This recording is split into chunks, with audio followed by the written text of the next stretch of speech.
Hey guys, welcome to Wrestling Daze and welcome to Wrestling Daze Reviews. We are reviewing this week's Smackdown the 4th of November, 2022. Quite a bit to go through. I thought the show was pretty good, considering it was a go-home show. Maybe lacked from some big star power, certainly Roman in particular. Would have been nice to have got a bit more Bray. Would have been nice if Ronda had done another open challenge. She obviously did one last week. We didn't get really anything Ronda related this week. She came down to the ring with Shayna Baszler, but kind of feels like that's not where the focus is at the moment. Feels like the focus is on their relationship, which I'm down for. It's just there's not really anything else that can kind of pick up the slack. I suppose what they were looking to pick the slack up with was Liv against Sonya, and it was all right. It was all right. Didn't really set the world on fire, but they're really working hard to present Liv as being this kind of extreme threat. She is someone that will quite happily now jump off ring posts, drive people through tables, jump off scaffolding backstage. She's someone that we saw here using chairs. So they're really kind of presenting Liv in a very different way than what we've seen before. They're trying to make her stand out as being a bit like Jeff Hardy, if you will, which could work. It could work. There's not really any other woman on the roster that's doing that kind of thing. So I'm here for it. One of the other big talking points is that Liv came out. She had her arms outstretched. She was saying hello to the fans. She was shaking hands and everything.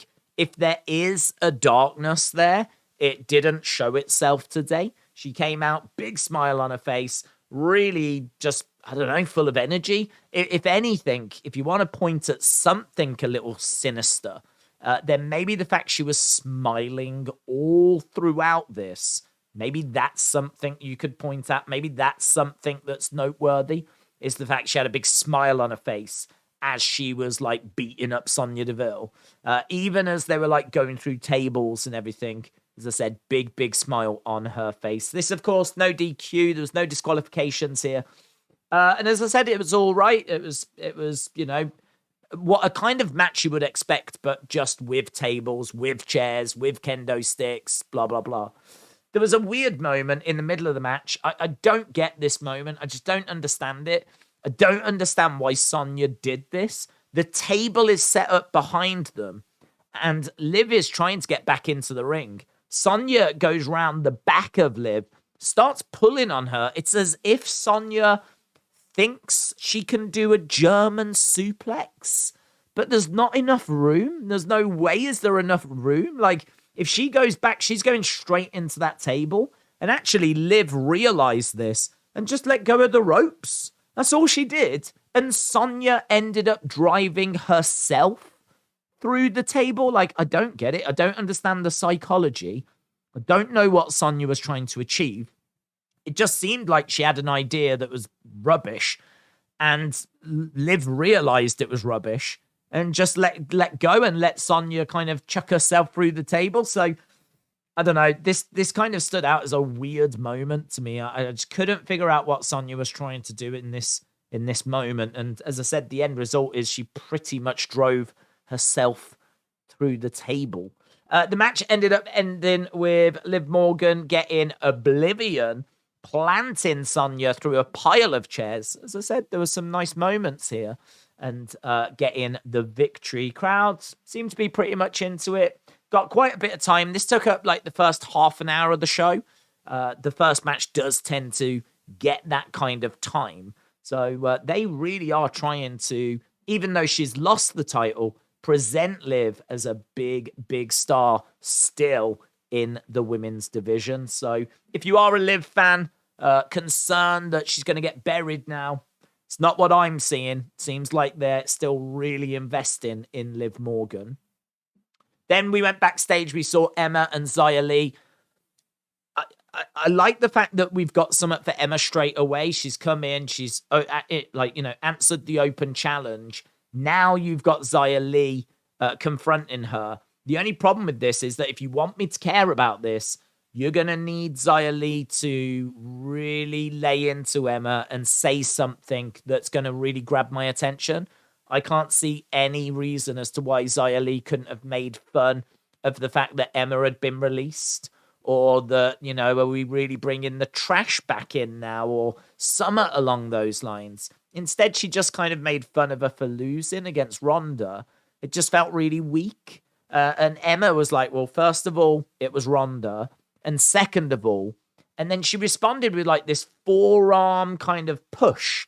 And it just wasn't aggressive enough. Like, again, if you want me to care about these two being in a feud, you're going to have to get pretty personal. It's going to be easier for Xia Li to be personal towards Emma because, of course, Emma has been released and, obviously has only just come back.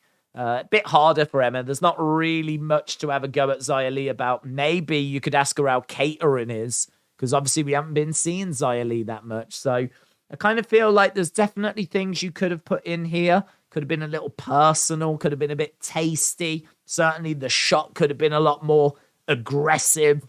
We didn't really get any of that. And so already this feud has kind of got me wanting. It's kind of like I want more from it. And we're just not really getting anything. So, I don't know. It was only the first time we've seen these two face-to-face. Maybe it'll build somewhere nice. We'll keep an eye on it, of course. Then we have been keeping an eye on this for a long time. This is the Viking Raiders segment. This is starting to feel a little bit like Via. I don't know how long this ceremony is taking, but I feel like it's been about 2 months. But, more shots of Sarah Logan, more shots of the Viking Raiders. I'm sure they're on the way. Maybe we're just waiting to get Crown Jewel out of the way first, but I am definitely ready for these to arrive now. Like, I was ready a while ago, but I'm definitely ready now. Then we got this. This was Ricochet against LA Knight. LA Knight came out, had a few words for Samantha Irvin, who I believe is in a relationship with Ricochet. LA Knight was saying, look, you got my hometown wrong, but I understand. When you look as good as me, I get why you would be a bit flustered. Obviously, Ricochet wasn't really appreciating that. We got underway with the match, and LA Knight cheating with a little roll-up, grabbing a hold of the tights, grabbing a hold of the ropes. I'm sure Ricochet is going to have something to say about this. This match got a bit of time. First match obviously had about half an hour. This match had some time as well. Quite a bit of the show had already been eaten up by this point. And as I said, it was all right. It was all right. This was cool. We went backstage with the Bloodline. Sami Zayn, whenever he's on screen, you hear the crowd roar. Usi chants dotted throughout the show as well. And this wasn't the biggest of segments. Basically, Sami said he felt that they were starting to get onto the same page. Jey said, right, well, I'm going to go out there now because we've got a match coming up against the Brawling Brutes at Crown Jewel. Jey was like, no, that's not a good idea. Your match is in about 24 hours. Doesn't make sense for you to go out there and cause trouble. Jey made the point, though, that this is Uso business. This isn't Bloodline business. Like, we were tag champs before you came along, and we'll be tag champs long after you're gone. You could hear the crowd go, ooh. Sami couldn't really say anything to that. Jimmy even agreed here. And off they went. I think as they went off, like, Sami was like, my dogs, trying to get their attention and bring them back, but it was too late. His dogs were making their way down to the ring. Then we got a Bray segment. Yeah! And it was all right, It wasn't the most in-depth, and there was no QR codes. I did wonder if we would see Uncle Howdy later in the show and hear from him. We didn't. So that was a shame. I suppose we just got to be pleased we got something. And it was interesting and intriguing. We've done a couple of videos on it. Headlines are that Bray, this is the Wyndham lovely version of Bray, but he was really struggling. And he was saying that, like, it's hard for him to express his feelings, and he doesn't appreciate being interrupted talking about Uncle Howdy last week. And then someone interrupted him here. And, he really was like saying, I'm really struggling here. I just want to smash your head into the wall. What I need from you, and I need you to reach deep down inside, I'm going to need you to apologize and to tell me you didn't mean to interrupt me. Like, he was really struggling to hold it together. And we kept seeing images. And I did mention in the one video, you kind of zoom into the images and zoom out of them. It kind of felt like you was going into someone's mind and coming back out of it again. Like, the way they were being presented were very, very interesting. There's also a real interesting moment where he seems to try and take a mask off. He tries to remove something. There's nothing to remove. So it's kind of really interesting that he's kind of been consumed by darkness momentarily. And it seems like he wants to relieve it by taking his mask off, but he's not wearing a mask. And so he can't. And so he has to try and work this situation out. And hence he asks for the apology and he gets it. And you can see that he's kind of really struggling. So this was a very interesting segment. We've obviously done a couple of videos on the main channel. Check them out if you haven't seen them already. But that was the Bray segment. And of course, Bray will be at Crown Jewel, where I'm guessing we're going to get something quite tasty, because we're starting to see graphics in the sky and loads of things that they've got planned for him. So it feels like it's going to be quite a big segment, that Bray segment, Then we got the Usos coming down to the ring. They were in the ring. They called out the Brawling Brutes, but it was the New Day that came out, and the New Day said they are next in line. So the New Day talking about like how they had been champions and their records. Usos trying to break the longest record for SmackDown Tag Team Champions. And so the match is made, basically. Whoever wins at Crown Jewel, they will face the Usos next week for the Undisputed Tag Team Championships. As this segment was coming to an end, Brawling Brutes jumped into the ring. So there was a moment where we had like Brawling Brutes, Usos, New Day. There was like this big brawl that brought down Solo and Sami. It was just this big brawl, and basically Bloodline standing firm, standing together in the entranceway. But this obviously has got a lot of moving parts to it. I mean, it's good. It kind of raises my interest a little bit more in what's happening around the tag belts, because you've got three credible teams that are obviously battling for those titles. Mitchell in our watch long made a great point. No, he said, this does sort of ruin Crown Jewel, because I can't see the Brawling Brutes versus New Day next week. This feels like we're building a story around the records, and the record is currently held by New Day. Usos are trying to break it. Makes sense. Next week we have Usos versus New Day. So it kind of does spoil who's winning at Crown Jewel, and it doesn't look like it's going to be the Brawling Brutes. So yes, that was the segment we got around the tag titles. Next up, this was cool. This was really cool. So we had Ronda and Shayna make their way down to the ring. Obviously, we saw they've been great friends for a long time, but we saw their union kind of really come into play last week when Natalya was attacked backstage and Ronda was just watching. Well, that led to a match here. So we got Shayna against Natalya, and basically Shayna chokes Natalya out, gets the victory. Natalya is on her knees afterwards, and boom, the noise, the sound. This was cool, man. This was cool. A vicious knee strike.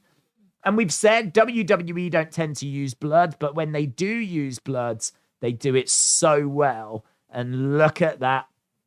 People in the chat were a bit split as to whether that was real blood or if it was a capsule. I'm leaning towards it being a capsule. I think that you don't quite see it. And I think she could easily have just broken a capsule here. Just got a bit of blood going. It's all going in her hair and everything. She's got a towel. Blood all coming out of her nose and everything. It was vicious, man. You don't get blood that often in WWE. but that was a really good way of using it. And I thought they did a great job. I thought they did a fantastic job. Really came across that this is a different Shayna, a vicious Shayna. And wow, those two, Shayna and Ronda, they really could now be unstoppable.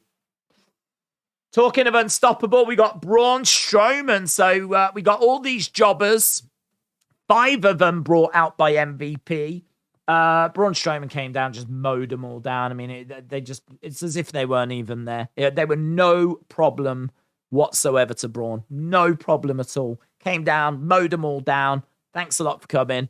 That was it. And then he jumps into the ring and just starts destroying MVP. Just power slam after power slam, just constantly like chucking it. A power slam symphony, as someone said in the chat.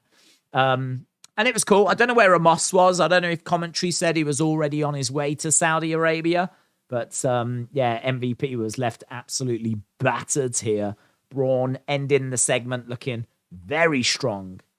Then we got some graphics in regards to what was coming up. So we know about the tag match that's coming up next week. They announced a World Cup. So a SmackDown World Cup. I think they said an 8-person tournament. They're going to crown a SmackDown World Cup champion. Don't get it, to be honest. Don't quite understand. I think they're just trying to tie it in with the World Cup that's obviously starting soon. The World Cup. This is something we have done before, but this is the SmackDown World Cup. We did a WWE World Cup. That was actually won by Shane McMahon, who wasn't even in the tournament. I remember us making fun of the World Cup last time because I think there was about 8 people in it last time, and every single one of them was American. I'm pretty sure every one of them was American. So it'll be really interesting if this World Cup actually has some different nationalities in, because America, you can share, right? You don't have to be every single position. You don't have to take up every slot. I know you like winning, right? And it is a very good way of ensuring that you win. But it would be nice if you could let other countries have a go, have a play. So we'll see if they do involve other nationalities. But lol, if it's going to be a repeat of the last World Cup, where I'm pretty sure it was just American superstars that were involved. We also found out next week we're going to get Nakamura taking on Santos Escobar. We then got a little Legado del Fantasma segment. This was pretty flat, to be honest. I think they look amazing. I mean, Zelina Vega looks stunning. She looked absolutely brilliant.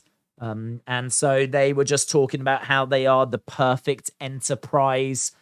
Santos Escobar just talking about how he's going to beat up Shinsuke. There really wasn't much to this. But, you know, it is what it is. It's a way of getting him on TV, I suppose, as we build towards that match next week. Then we got our main event of the evening. Our main event saw Rey Mysterio taking on Gunther. This got "This is awesome" chants. Rey with like head scissors and chucking Gunther all over the place. Getting some really close falls. Gunther having to work really hard here. This was not a squash by any means. And they gave them about 20 minutes to do this match. Crowd on the feet. Lots of drama. This is awesome chants. This is everything you want from an Intercontinental Championship match. Credible heel, credible babyface, a fantastic battling encounter. Ended the show on a high. The only thing I would say is that I think I wasn't alone in waiting for like a Uncle Howdy moment. We never got it. But even so, didn't matter. This match was brilliant. It was a great way to end the show. And as I said, you know, quite a strong go home in all fairness. It's just that we did miss maybe more of a Bray segment. We miss Roman. Would have been nice if the women's champion would have like done a bit more than she did. She was kind of not missing. I mean, she was on the show, but she didn't really do much. And so, yeah, I think for those reasons, it just felt like it was missing a little something. There was no Drew and Carrion, for example. Obviously, Amos wasn't there. Not that that's the biggest miss in the world, but it just kind of meant the Braun segment was just pretty much a squash. So, you know, take all of that into consideration. It was still, what we got. It was still a strong show for a go home. And it was pretty good. I'm looking forward to seeing what you lot thought and how you lot scored it, actually. So with that being said, let's do exactly that.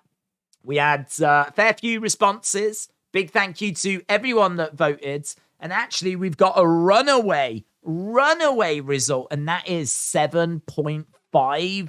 Seems like you lot feeling it. Second was 8. Third was 7. Fourth was 6.5. Fifth was 6. But 7.5 is going to be the official score for this week's SmackDown. These are the things that people liked. Rey versus Gunther, Bray Wyatt, the Bray segment. They are alluding to the fact that he has a fragmented mind, which is getting harder for him to control. Solid go-home, masterclass main event, Bray segment that builds his gimmick. Bray versus Roman, someone's hoping for. When it ended, I could change the channel to watch AEW Rampage. Gunther versus Rey, awesome match with the right winner. Bray segment, excited to see what's coming next. The continued absence of Pat. Yay! Bray Wyatt and Liv Morgan match. Bray Wyatt segment says Hayden. Bray and Sami. Intercontinental match. Gunther versus Rey. Natalya versus Shayna. Main event and Bray. Bloodline and Bray. Main event. Intercontinental match. Bray segment. Rey versus Gunther. Rey versus Gunther. The Shayna spot. Bray promo. Bray Wyatt. And the Bloodline. So those are the things people were loving. These are the things people weren't that keen on. The Shayna fight didn't do anything for me. She just does the same moves in her matches. What would you do if Logan beat Roman? There's not much I can do, is there? I don't expect it to happen, so I'm not worrying about it. But I'd be very disappointed. That's how I would feel. I'd feel very disappointed because I think whoever beats Roman's going to get a big boost. And I just don't want to see that go to someone that's only had a couple of matches, who I just don't think is a credible threat to Roman. So, someone that's not dreamed of being in WWE, someone that's pursued other career paths, not like people that are in WWE that have gone through the NXT system, got to the main roster, worked house show after house show, put the hours in, put the grind in. Instead, it's someone that's had 2 matches. Do you know what I mean? Both of them being at pay-per-views. I mean, where's the grind? Where's the grind? We keep being told about how, do the work, do the grind. I don't want to see someone like Logan benefit by beating Roman. So, I'd be very disappointed. You can't rule it out, but, it's not the way I would want it to go. Liv seemed normal after being unhinged for weeks. That made no sense to me. It was go home show and it was forgettable. Not revealing what was in the box. I'm a Bray in the Bray segment. Yeah, there was a guy holding a box. I don't think the box was a focus, to be honest. I think the guy was saying, hey, we're live here. I don't know if he was talking or if someone was talking to him. But the guy had a box. And I don't know, I just presumed he was there doing a delivery and had stumbled across Bray's segment. So I don't think it's anything. I did wonder if he was going to turn around and say, this is for you. And it was maybe a gift from Uncle Howdy, but that wasn't the case. It never went that way. New Day and Brutes ganging up on the Usos 4-on-2. Liv match, I just don't get her character. Gunther versus Rey. These are the things people don't like. Becky Lynch versus Beth Phoenix. Natalya and Shayna Baszler. Natalya, Shayna Baszler. Braun and MVP stuff. Don't think I have one. LA Knight against Ricochet. Rey lost the match. Shayna, Natalya. A botchy Liv match. Naomi and Shayna. Natalya and Shayna. Rey losing, New Day, Natalya, no, not applicable. There we go. So that is that's everyone's thoughts for this week as to what they liked and what they didn't like. As I said, I thought for a go home show, It was pretty solid, pretty solid. I'm not down on this show at all. I think 7.5 might be a little high, but as I said, for a go-home show, I thought they did a decent job. Awesome, guys. Don't forget, we are live on the main channel tomorrow for Crown Jewel, whenever you are listening to this. But if you are going to be watching Crown Jewel, join us beforehand. We'll be live a good couple of hours before Crown Jewel, going through those final thoughts and rumors, predictions and everything. So you can join us for that, and you can join us for the actual show as well, where we're going to be watching, reacting, discussing. Of course, that big Bray segment as well. Really looking forward to that. So you can join us for all of that on the main channel tomorrow. Appreciate you checking out this review. And hopefully, I'll see you again next time. Bye for now.